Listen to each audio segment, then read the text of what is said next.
Owners association এবং দক্ষিণ চব্বিশ Pargana nursing Holmes and diagnostic owners অ্যাসোসিয়েশনের যৌথ উদ্যোগে রবিবার এক বৈঠক অনুষ্ঠিত হয় দক্ষিণ চব্বিশ পরগনা জেলার বারুইপুরে। রাজ্য সরকারের সহযোগিতায় ও সহমতের ভিত্তিতে স্বাস্থ্য পরিষেবার উন্নয়নের ক্ষেত্রে একযোগে কাজ করা ছাড়াও সিই লাইসেন্স, ফায়ার সেফটি, দূষণ নিয়ন্ত্রণ, স্বাস্থ্যসাথী পরিষেবা, হোম ও হাসপাতালের আপগ্রেডেশন সহ নানা গুরুত্বপূর্ণ বিষয়ে আলোচনা হয়।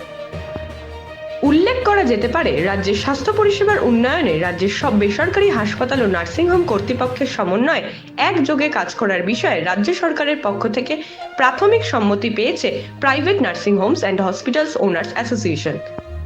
গত 9 নভেম্বর কলকাতার private nursing Holmes and hospitals owners অ্যাসোসিয়েশনের সদস্যরা রাজ্যের মুখ্য সচিব ডক্টর মনোজ পন্থের সাথে সৌজন্য সাক্ষাৎ করেন এবং একযোগে কাজ করার বিষয়ে আগ্রহ প্রকাশ করেন।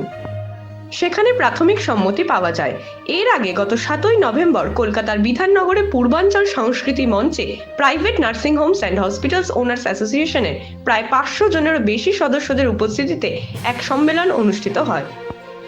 সেই সম্মেলনে আগামী দিনে রাজ্য সরকারের সঙ্গে সহমতের ভিত্তিতে এবং তাদের সহযোগিতায় সমন্বয় স্থাপন করে রাজ্যের স্বাস্থ্য পরিষেবার সার্বিক মনোন্নয়নে গুরুত্বপূর্ণ ভূমিকা গ্রহণ করার আহ্বান জানানো হয়।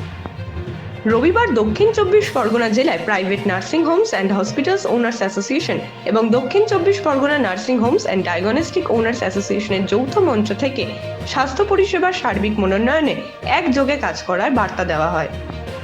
গতকালের এই বৈঠকে গৃহীত সিদ্ধান্তগুলি আগামী দিনের রাজ্যের স্বাস্থ্য পরিষেবার ক্ষেত্রে গুরুত্বপূর্ণ ভূমিকা নেবে বলেই মনে করা হচ্ছে। উক্ত অনুষ্ঠানে উপস্থিত ছিলেন নার্সিং হোমস অ্যান্ড ডায়াগনস্টিক অ্যাসোসিয়েশনের জেলার সভাপতি জাহির ইসলাম শেখ, অল ইন্ডিয়া ইমাম অ্যাসোসিয়েশনের সভাপতি বাকিবুল্লাহ ও বিশ্ব বাংলা কেবল টিভি অপারেটর অ্যাসোসিয়েশনের সভাপতি শঙ্কর মণ্ডল এবং উপস্থিত ছিলেন private nursing home and hospital owners welfare অ্যাসোসিয়েশনের রাজ্য সভাপতি জাহির ইসলাম শেখ, রাজ্য কমিটির যুগ্ম সম্পাদক তাহের শেখ ও আশরাফ সাহেব সহ বিশিষ্ট ব্যক্তিবর্গরা। দেখুন, আজকে আমাদের দক্ষিণ চব্বিশ পরগনা জেলা nursing home and diagnostic welfare owners অ্যাসোসিয়েশনের যে উদ্যোগে যে মহতী সভায় আমরা এসেছি, এখানে আমার দিদি মাননীয়া স্বাস্থ্য কর্মাধ্যক্ষ সাউথ চব্বিশ পরগনা জেলা পরিষদ উনি আছেন এবং private nursing home and hospital owners অ্যাসোসিয়েশনের সেক্রেটারি, জয়েন্ট সেক্রেটারি এবং অন্যান্য যারা পদাধিকার রয়েছে, প্রত্যেকের একটাই উদ্দেশ্য যে পশ্চিমবঙ্গ সরকার যেভাবে স্বাস্থ্য ব্যবস্থাকে এগিয়ে নিয়ে যাচ্ছে তার সাথে সমন্বয় রেখে এই অ্যাসোসিয়েশন কাজ করবে এবং এই যে প্রাইভেট নার্সিংহোমগুলো আছে, হসপিটালগুলো আছে, তাদের যে ছোট ছোট যে সমস্যাগুলো তৈরি হচ্ছে, সমস্যাগুলো রাজ্য সরকারের সাথে আলোচনা করে কিভাবে সলভ করা যায়, এটা হচ্ছে মূল লক্ষ্য। আসলে আমি খুব ধন্যবাদ জানাচ্ছি যে নার্সিংহোম এবং hospital, private hospital owners association তারা আজকে প্রথম একটা সংগঠন তৈরি করেছে। এই সংগঠনটা আজকে তারা শুরু করলো এবং আগামী দিনে একটা সুস্থ গণতান্ত্রিক পরিবেশে একটা সংগঠন বাইলসকে মাথায় রেখে এরা মানুষের কাছে স্বাস্থ্য পরিষেবাকে কীভাবে স্বল্প মূল্যে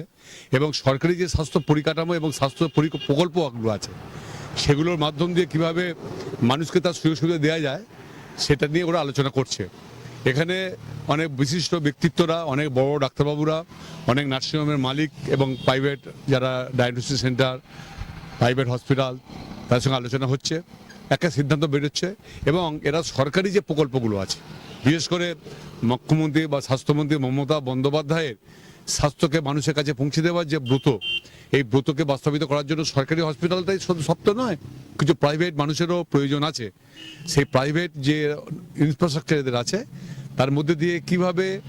স্বাস্থ্যসাথী কার্ড বিনামূল্যে বা অল্প মূল্যে মানুষকে স্বাস্থ্য পরিষেবা দেওয়া, এখানে প্রেগনেন্ট মায়েদের কিভাবে সুরক্ষিত রেখে নিরাপদ তাদের বাচ্চা ভূমিষ্ঠ করানো যায়,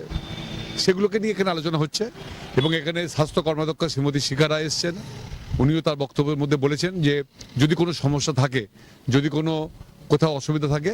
ওপর মহলের সঙ্গে আলোচনা করে সেই সমস্যার সমাধানের চেষ্টা করবে। এবং নার্সিং হোম যে নিয়ম কানুনগুলো রয়েছে এবং স্বচ্ছতা যদি থাকে তাহলে অকারণে তো কোনো রকম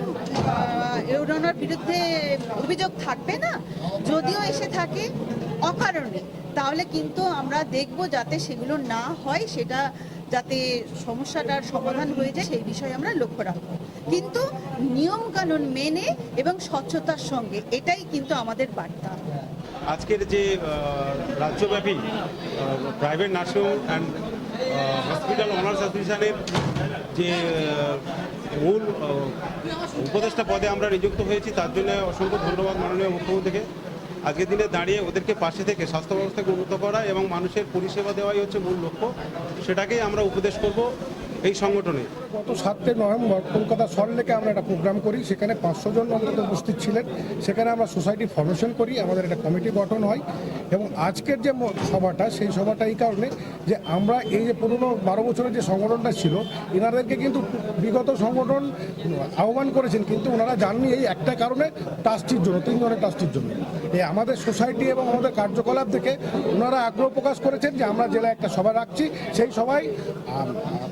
আনুষ্ঠানিকভাবে আমরা প্রাইভেট নার্সিং হোম ওনার্স অ্যাসোসিয়েশনে যোগদান করলাম, তার জন্য আজকে এই সভাটা। উদ্দেশ্য হচ্ছে আমরা কিন্তু সাউথ 24 ঘন্টা আজকের প্রাইভেট নার্সিং ওনার্স অ্যাসোসিয়েশনের সঙ্গে আমরা জয়েন্ট করে গেলাম আনুষ্ঠানিকভাবে রাজ্য কমিটির সঙ্গে। সুবিধা হচ্ছে আমাদের ডিস্ট্রিক্টের যার যে সমস্যা আমরা যেমন দেখবো, ছোটোখাটো সমস্যা, মেজর কোনো সমস্যা হলে আমাদের কিন্তু স্টেট লেভেল থেকে সমস্ত রকম মানে প্রশাসনিক যা সমস্যা হবে বা যা অন্যান্য সমস্যা হবে, সেগুলো সব মানে আমাদের স্টেট লেভেল থেকে সমস্ত কিছু কন্ট্রোল করবেন এবং প্রত্যেকে ওখানে নাম্বার দেওয়া আছে, হেল্প ডেস্ক নাম্বার, যার যা সমস্যা হবে ওখান থেকে প্রবলেম অ্যাকশন নেবেন এবং প্রশাসনিক সমস্ত হেল্প করা যাবে। যার যা লাইসেন্স সংক্রান্ত কোনো সমস্যা হলে সেটাও দেখে দেবেন, বা ফায়ার পলিউশন যে সমস্ত গল্পগুলো হচ্ছিল, এগুলো কোনো ব্যাপার না, এগুলো মাইনার ব্যাপার। তবে আমরা একটা বড় জায়গায় পৌঁছে যাবো রাজ্য জুড়ে।